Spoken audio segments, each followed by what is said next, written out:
Здравствуйте, товарищи. Welcome back to Russian Through Propaganda. Today we're on day 56, and the topic today is soft nouns and adjectives. So we've looked at soft nouns a little bit, including a new type of soft noun. So that new type of soft noun is the main reason we're revisiting this topic right here, right? This is, again, something I think it takes a long time to get used to in Russian because we're dealing, first of all, with this phonetic issue, right? What is a hard consonant versus a soft consonant? We've reviewed that a little bit here, like on day 51, I believe. Right, so hopefully you have a better idea now of what that means phonetically, right? What a hard consonant sounds like versus what a soft consonant sounds like. And as we know, this hard versus soft distinction is a very important one in Russian. Uh, and that when we start talking about nouns, right, we're worried about, is the stem of the noun hard or soft, right? Do all of its endings show hardness in the final consonant, or do they show softness? And we should be fairly accustomed at this point to how we represent that in Russian orthography, right? We have these special soft vowels like e, ya, yo, yeah, you, right? And then, of course, the soft sign. Those are our ways in Russian of showing that a previous consonant is indeed soft. Okay, so let's review what we know so far. Let's look at a poster. Партия, честь и совесть нашей эпохи. The party is the mind, the honor, the conscience of our epoch. And if we review a few nouns we're dealing with here, partia is, of course, a special soft feminine, right? Special soft. Now, note already that just by looking at that, we can tell that, first of all, it is soft, right? So it not only is it soft with that ya ending, it also happens to be special soft, as we call it, right? A little subclass of soft feminine nouns. Chase, now we haven't seen that word. We can tell, of course, that it's soft. But now the issue is going to be what gender is it, right? It could be a soft masculine of the sort we saw back in book one, or here in book two, it could be one of these special e-nouns, right, which are all feminine. And indeed, this does happen to be a feminine e-noun, as is совесть. Совесть, conscience, is also an e-noun, feminine, right? Finally, epocha here in the genitive, that's just a regular hard feminine. Epocha, of course, a borrowed word. And if one we left out, is obviously a hard masculine, right? There's no doubt about that one. Okay, so let's review some of these nouns. We've seen just the basics, right? Look at stole, right over in the hard column. Stole, gazeta, okno. Those are hard masculines, feminines, and neuters there in that hard column. And then in the plural, right, as we've learned the other day, stali, gazety, okna, right? So remember that for masculines and feminines in the plural, we're trying to add especially for hard nouns. And then for neuters, right, o becomes a, right? Sort of like in English, millennium becomes millennia, and so forth. Okay, now compare those to the hard versions, right? So slavar or muzei, those are two examples of soft masculines, which, as we know, masculines typically end in a consonant. So that could be a soft in the case of slavar, where, of course, we write the soft sign, or kind of a little special case, muzei. Remember that ya, right, that ikratkaya is also a soft consonant. So muzei is, of course, soft masculine. Soft feminine, of course, would be nedelya. Soft neuters would end in ye or yo instead of o. So more or biryo. And just take a moment, if you haven't already, to compare the hard and soft columns here, and just try to get very clear that when we're usually talking about soft paradigms, right, the endings for soft nouns, we're not really talking in most cases about some type of, off-the-wall, bizarre new set of endings, right? They're just the soft versions of the hard endings we know, right? So, for example, masculines, hard masculines end in a hard consonant, soft ones end in a soft consonant. Very simple. Hard feminines end in a. Soft feminines end in ya, right? Just the soft version of that same vowel. And likewise, neuters, hard in o, and then soft neuters, right? Ye or yo, right? Both of which, again, that ye, yo marking soft ending. Okay, and look in the plural for the soft ones, right? Slovari, muzei, nedeli, moria, right? With that stress jump. So again, we're basically, again, just using the soft versions of the hard endings, right? Becomes e, and a becomes ya. Okay, let's take a moment to review special soft nouns, right? As we've said a million times, these are very important.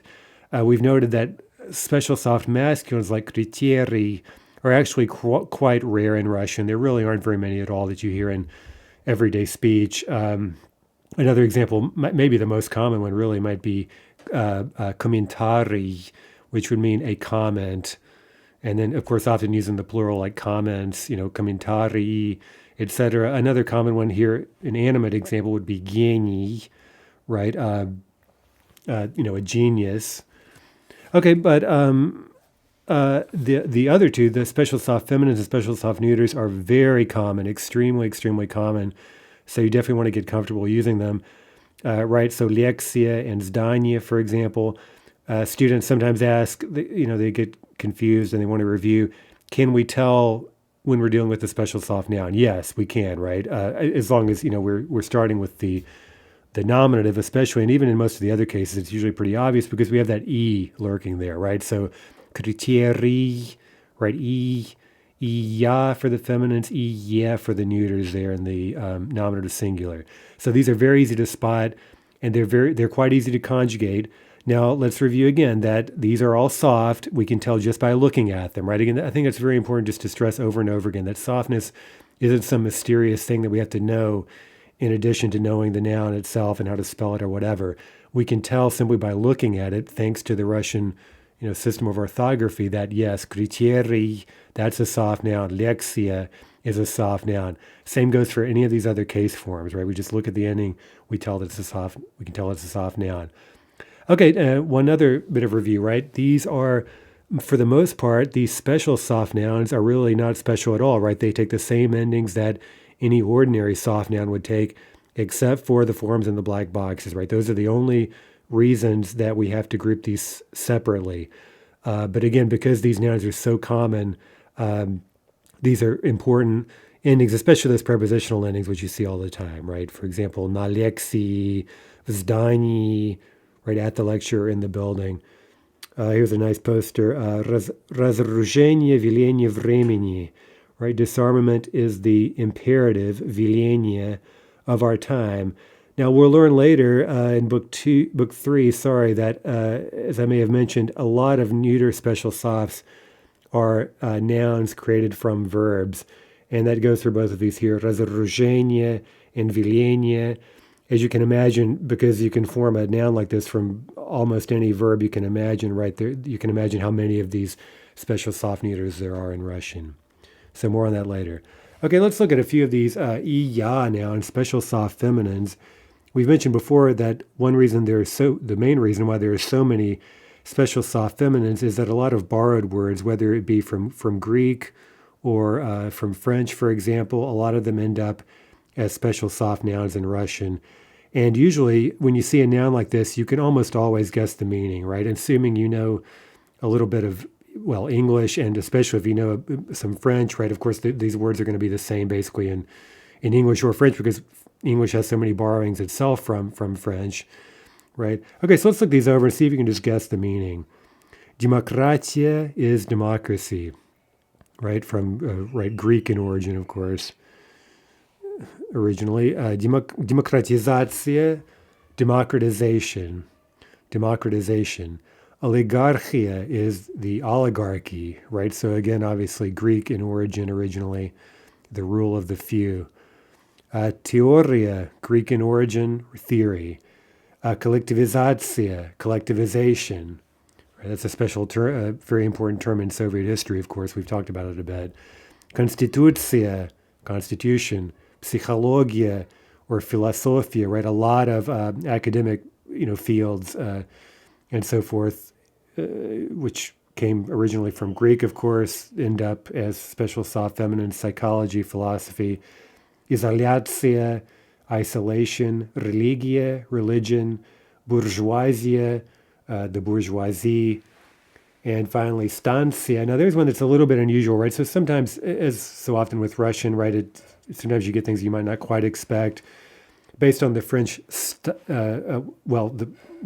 stick with English, station, right? You might expect the Russian to be statsia, but it's stansia.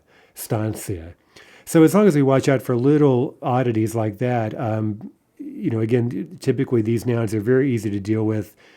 In fact, in book 4, we'll look at this more closely when we talk about Russian word formation, and we'll see that not only can you guess the meaning of the Russian word when you see it, but almost invariably you can guess the Russian word, you can predict it based on whatever the English or the French model, right? You just need to know what suffix is going to be added and just watch for a couple of spelling issues. Okay, so let's move on and talk again about feminine e-nouns. We've introduced that the other day, I believe on day 54. We had sort of a soft introduction. Now remember, this is something new for us because back in book 1, we said basically that masculine nouns end in consonants, right? And so hard masculines end in hard consonants, soft masculines end in soft consonants. And so basically anytime we saw a word ending in a soft sign in the nominative, we assumed that was a soft masculine. Right, so a bit of a surprise here. I'm sorry I hid the truth from you for so long. I was trying to make your life easier. But now we see that indeed there is this special class of what we're going to call e-nouns in Russian. And by the way, this paradigm reaches way back in Indo-European to, what was a separate declension of nouns. If you studied Latin, for example, you may know words like ars artis, right? Ars gratia artis, right? Art for art's sake, for example. And you see ars right in the nominative singular, right? It is what it is. But then in the genitive artis, you see this I springing up out of nowhere, right? And so you can already see that something a little bit weird is going on there.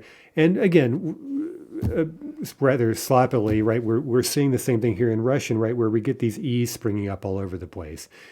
And the reason is the E was originally part of the special, the special ending that was on this particular type of noun, back in the day.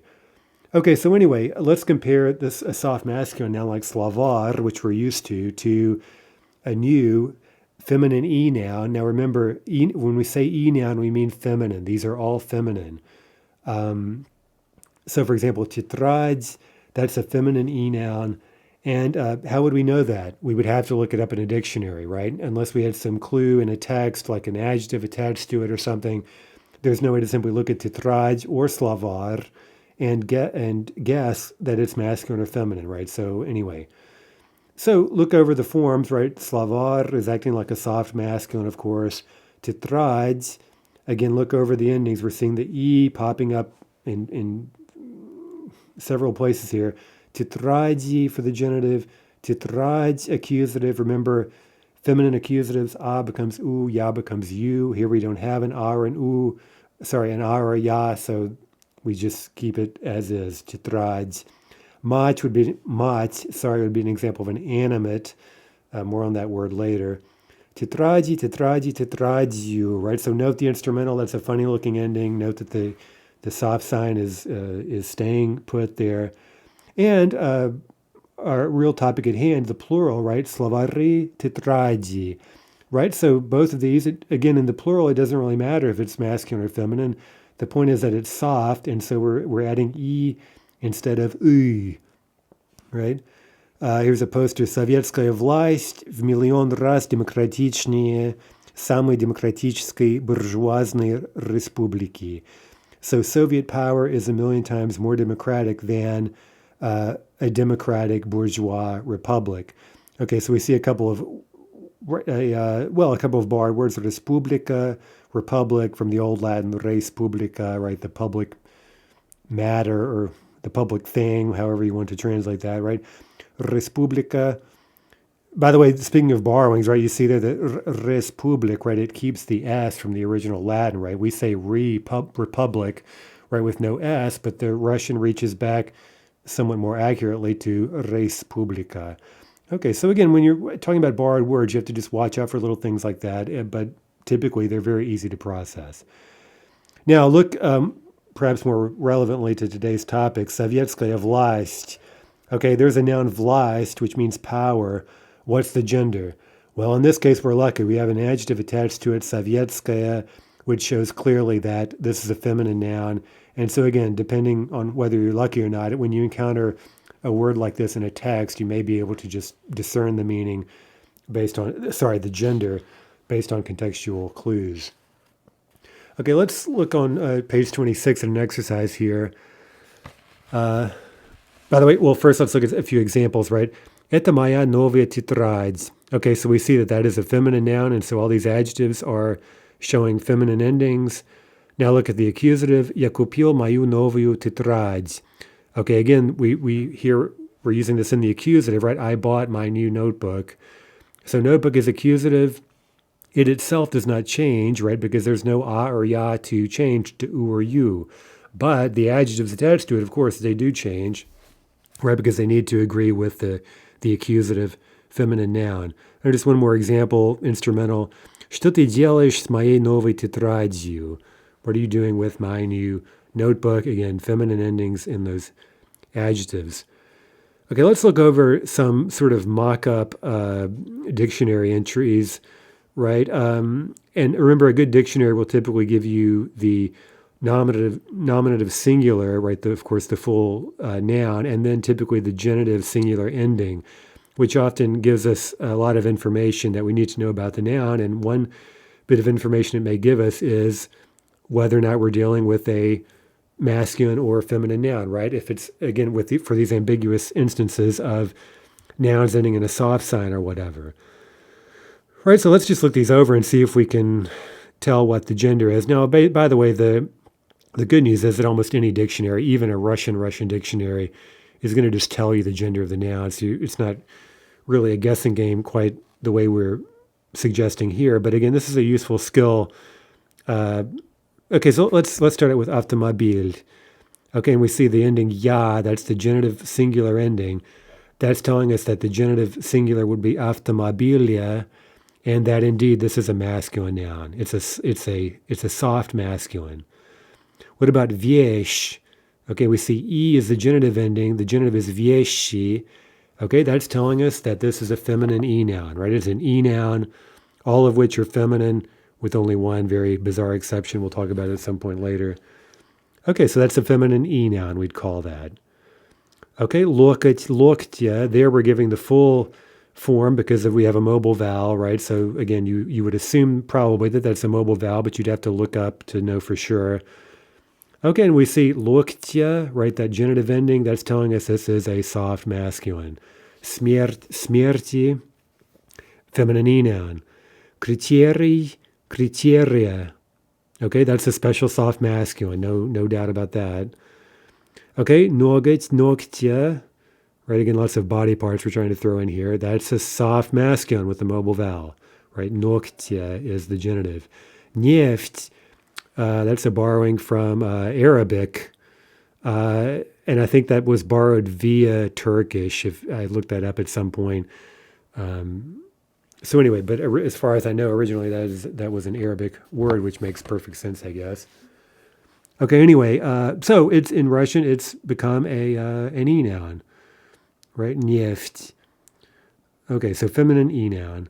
Number 8, общежитие, special soft neuter. That's obvious. Number 9, tsar, tsarya. That's a soft masculine. Now here's one little aside that we should definitely note. If you happen to know the meaning of a noun that ends in a soft sign, and you know that it refers to a male person, in this case, a male ruler, right? You know, something that has biologically male gender, then you know that its grammatical gender is also going to be masculine. Okay, so that's an important little rule of thumb. But of course, you have to know the meaning of the word. Now, other words like, of course, slovar and tetrad, right, dictionary and notebook, right, those don't have biological gender. And so there it's just a complete toss-up. There's really almost no way to know. Now, again, I got a bit ahead of myself there. You know, if you see an ending ar, by the way, note tsar, then you would guess that that's probably a masculine, right? So again, the more Russian you learn, the more you develop sort of your radar for what is probably masculine, what is probably an e noun. We may talk a bit more about that today, but anyway, we don't need to cover everything in one lesson. Anyway, number 10, familia. Okay, that's a special soft feminine. Number 11, комментарий, special soft masculine, right? We can tell just by looking.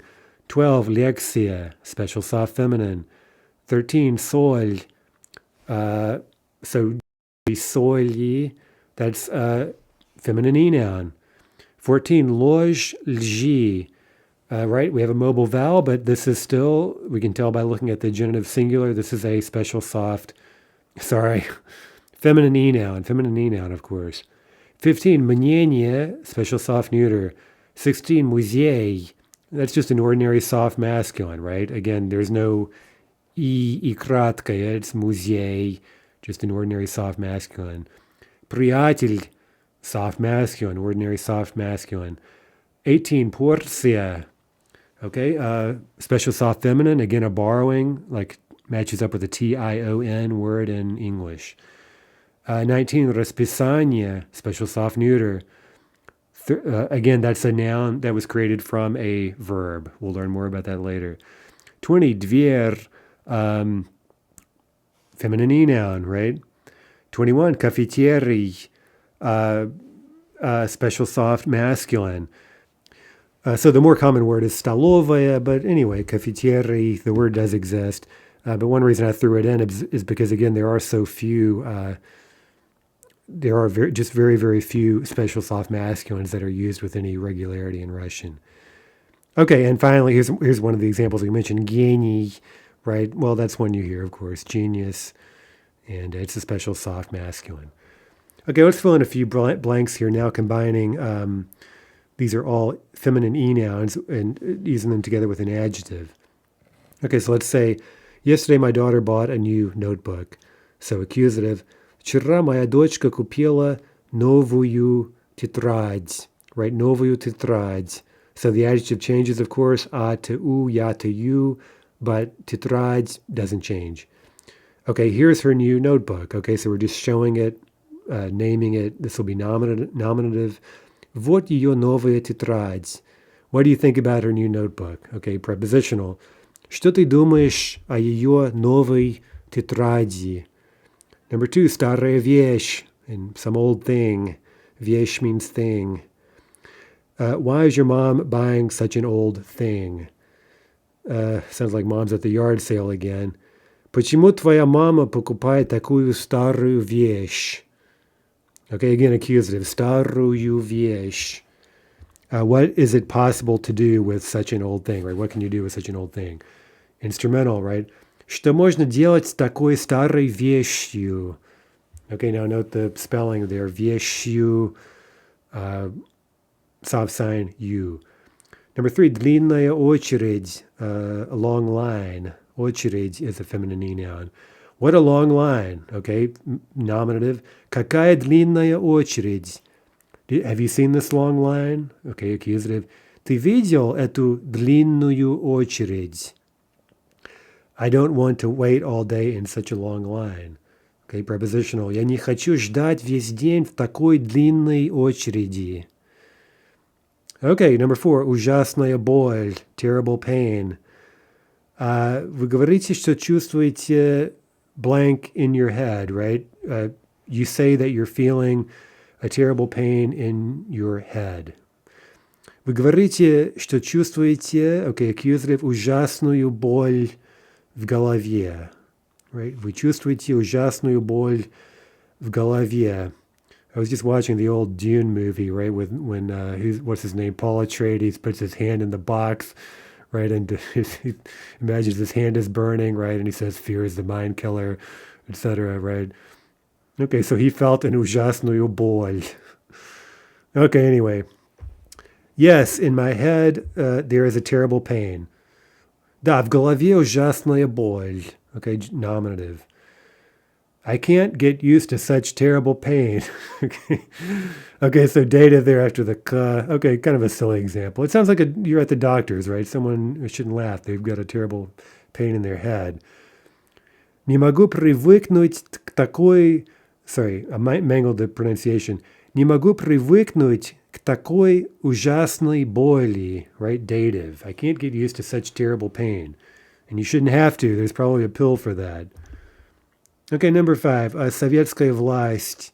So Soviet power, we saw that in the poster. So grandpa lived, literally he lived still in the presence of Soviet power. I like to translate pri sort of by default as in the presence of, but then it can mean, of course, it can be used in a temporal sense, right? He was alive during Soviet power, or we might say under Soviet rule, and he well remembers Soviet rule, Soviet power. Okay, so first blank will be prepositional, second will be accusative. Дедушка жил еще при советской власти и хорошо помнит советскую власть. Он часто протестовал против. Okay, sounds like Dedushka was an opposition figure or whatever, and he protested against Soviet power. Okay, that'll be genitive after против. Он часто протестовал против советской власти. Okay, here's another quick aside, right? We've said that, in theory, you can't tell if a noun ending in a soft sign is masculine or feminine. But, right, we've said, first of all, that if you know it refers to a male person, or animal for that matter, then it's going to be grammatically masculine. And on top of that, if you see a noun ending in oist, you can, or other combinations as well that we're not really looking at here, like есть, ast, right? So basically this ending s soft t, right? The chances are extremely high that that's going to be a feminine e-noun, right? Especially if it ends in oist, then you can be basically certain of it.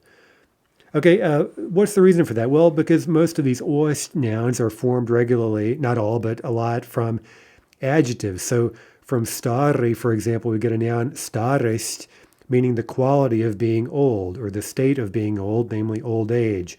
Or from молодой, the adjective, we get молодость, meaning the state or quality of being young, that is youth. Right, so again, you could create these nouns in theory from almost any adjective. And again, when you do that, those are always going to be feminine e-nouns. Let's just practice this a bit. We'll do this more later in book 4. What's the word for stupidity in Russian? Can you guess? Глупость, right? So глупость is something stupid, or the quality generally of stupidity. Okay, number 2, независимый. Okay, so what would the noun be for independence? Независимость. So, by the way, Independence Day in English, Day of Independence, would be День независимости, right? With that genitive form of the e-noun независимость. Number 3, from храбрый, we get the word for bravery, храбрость, it would be. And finally, cruelty, from жестокий, we'd get жестокость, cruelty. And don't forget that беда, глупость и сосед, right? Misfortune is neighbor to stupidity, right? Meaning if you're stupid, I guess, then you're inviting misfortune to come live with you or whatever. Okay. Now let's let another cat out of the bag, right? There are such things as soft adjectives in Russian. I don't think we've seen them, maybe in a poster or something, but we haven't really talked about this in terms of the grammar. So that's kind of unpleasant news, I suppose. But the good news is, again, that the endings for soft adjectives are basically just the soft versions of the endings we already learned for hard adjectives. So they're, for the most part, extremely predictable. If we look over these tables, we see that, indeed, there's really, in theory, not anything new to learn here, right? As long as you're comfortable with again, this hard versus soft, how that's distinguished phonetically and in terms of spelling, right? The spelling will always reflect the softness of a given stem. We've seen today that goes for noun stems, also for adjectival stems. Now, here's something I think that's really important.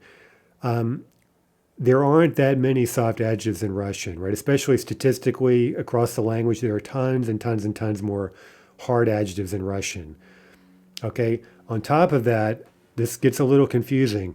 Remember that the 7-letter spelling rule, and sometimes also the 8-letter spelling rule, affects the spelling of hard adjectives. So a lot of the noun adjectives we've seen already, like хороший, or легкий, or маленький, right? Those endings looked soft, right? We were writing E after that final consonant, but we would say the reason for that is the 7-letter spelling rule. Right, so if you think, for example, of the feminine forms of those nouns, as adjectives like хорошая or Маленькая, right? We see already in the feminine form that that is not an inherently soft noun, right? Historically, there was nothing soft about that noun. It's only in, say, the masculine forms or maybe the nominative plural forms like маленькие, хорошие, etc., that you're seeing that little spelling shift. Okay, so again, think back over all the adjectives we learned in book one. Those were all hard adjectives. Now, again, today we're seeing that there are some adjectives in Russian that are truly soft. Their stem is soft. One further detail is that these soft adjectives, with only one exception that I'm aware of, trying to think of, yeah, I think that's true. They all end in a soft N, right? The only exception that I can think of is kari, which means brown-eyed, like a brown-eyed person, right? Which has a final er. Okay, so that's extremely weird. Okay, so if we look over a list of just the most common soft adjectives, well, at least a few that came to mind. Синий, последний, летний, зимний, осенний, весенний. Again, note the spelling, note the softness phonetically with that soft N. Сегодняшний, вчерашний, завтрашний, древний, домашний, лишний.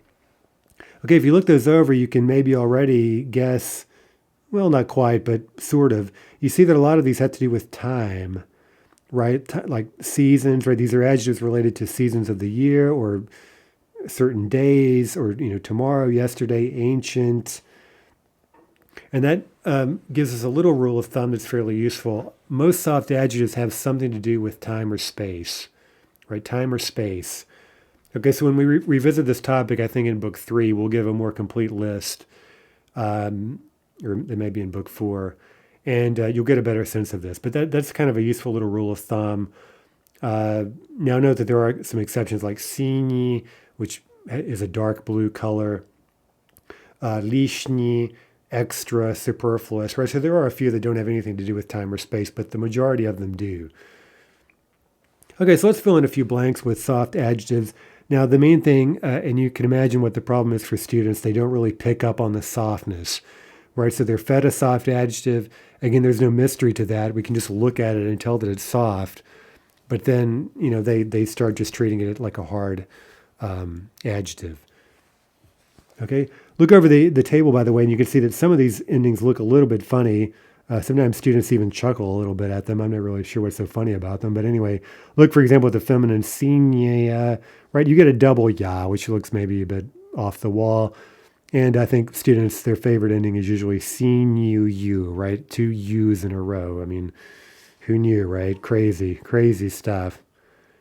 Okay, so, but again, just think over what's going on there, right? The normal feminine accusative ending, right? It would be a, ya. Accusative, that would be you.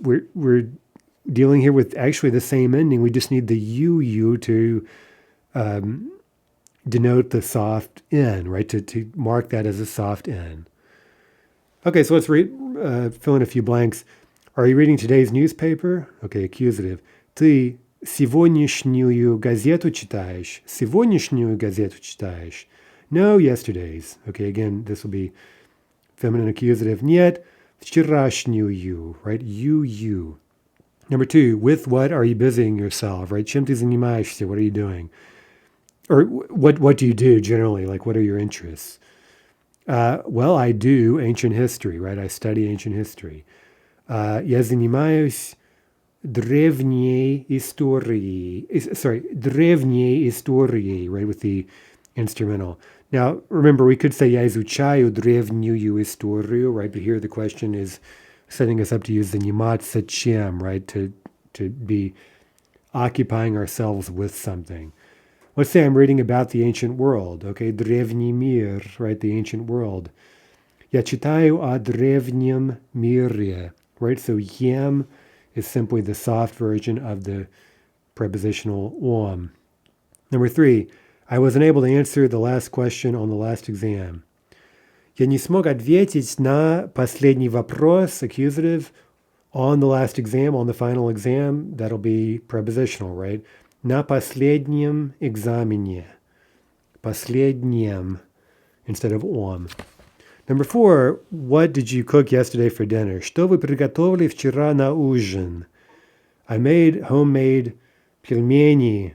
I had пельмени just last night. They weren't homemade, but they were bought from, out of a bag in the freezer at the Russian grocery here in beautiful New Jersey.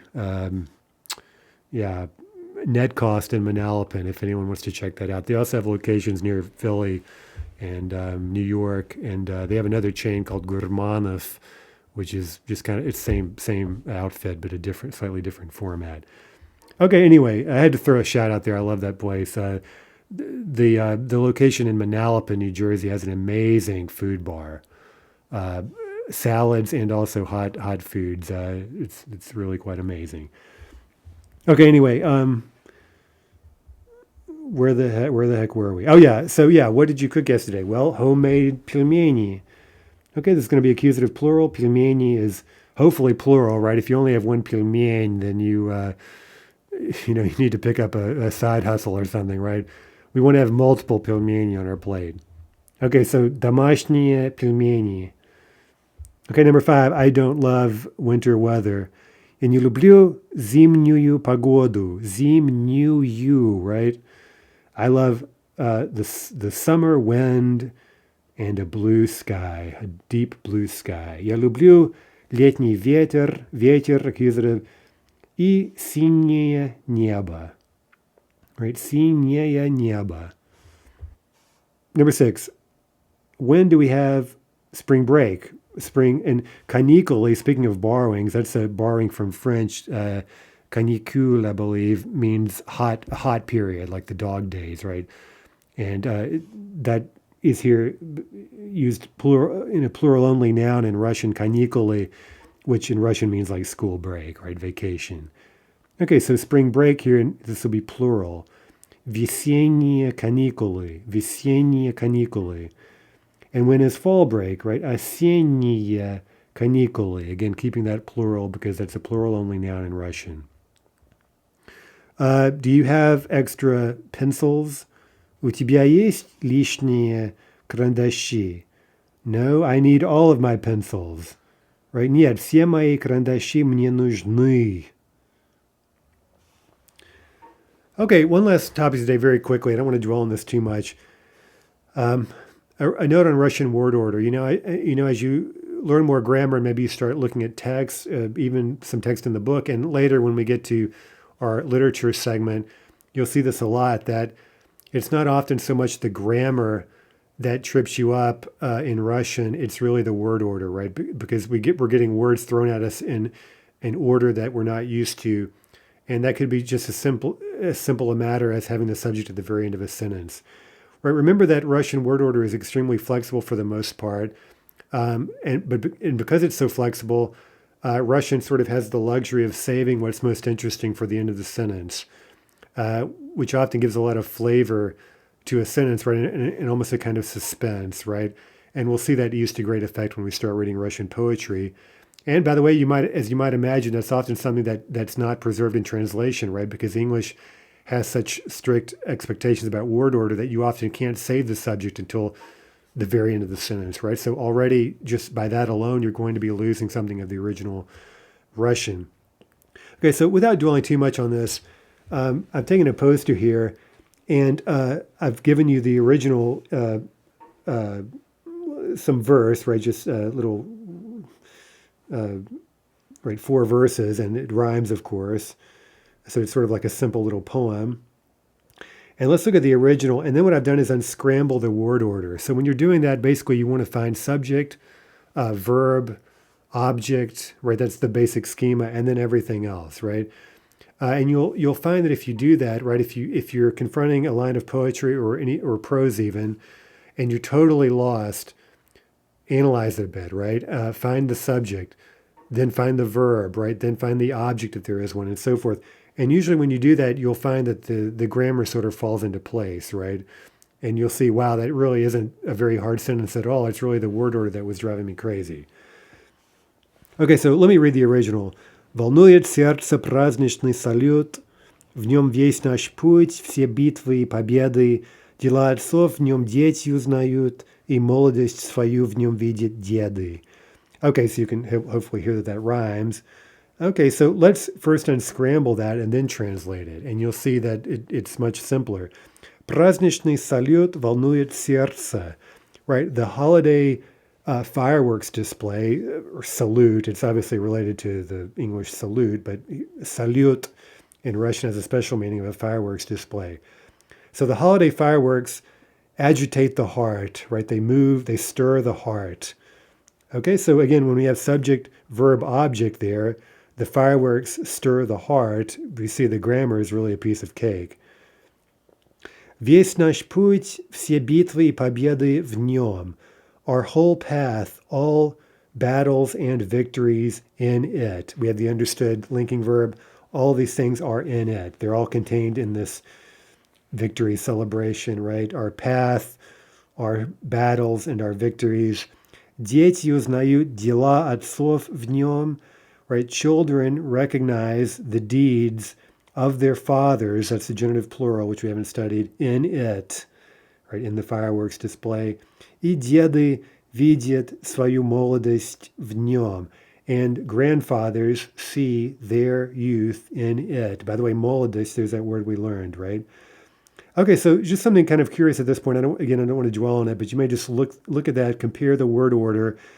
Now, by the way, if you have to analyze or unscramble a word, a phrase like this in Russian, that's great, right? Sometimes you don't really have much choice if you're struggling to understand what's going on grammatically. But then it's always great to go back and look at the original word order because, of course, something's lost if you unscramble it. And if we take even the first line of this very simple, kind of propagandistic poem, there's not really a whole lot to it. But you see that the word order in the original is something like agitates the heart, blah, blah, blah. Okay, so what we're missing so far is a subject. And we're wondering, wow, what is it that stirs the heart, right? So there's this kind of suspense. And then at the end we have, oh, wow, a fireworks display, right? It sort of bursts out of nowhere. There's a kind of dramatic effect there of sorts. Okay, so again, that's a very simplistic example, but when we see, really great Russian poetry, we'll see this flexible word order used sometimes to great effect. Okay, so, by the way, one last thing that I think it really can't be said enough.